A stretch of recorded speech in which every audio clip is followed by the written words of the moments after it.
In this video, we are going to review how to play Badlion Client on Lunar Client, 2025.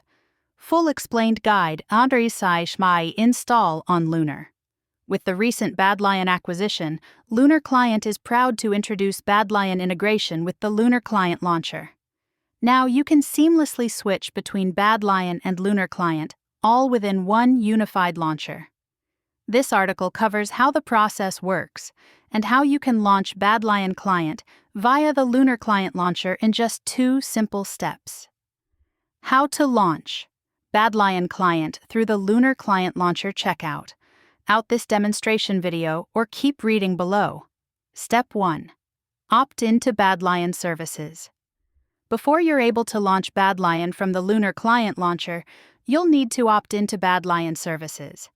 It's important to note that Windows users will automatically be opted into Badlion services, while Linux and macOS users will need to manually opt in.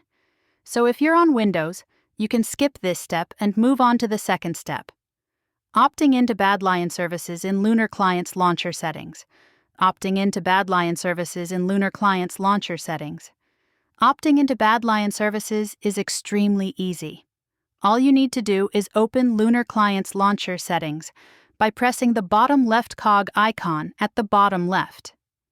Next, using the search bar at the top left, search for Use Badlion Services and enable the Use Badlion Services option.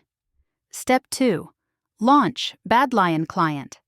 Now that you've opted into Badlion Services, you'll notice a new Badlion tab on the left side of the launcher.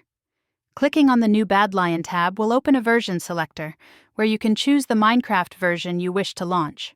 From the version selector, you'll also be able to edit each version's settings by clicking on the bottom right. This will open the version settings page, allowing you to change options like allocated memory, resolution, and game directory.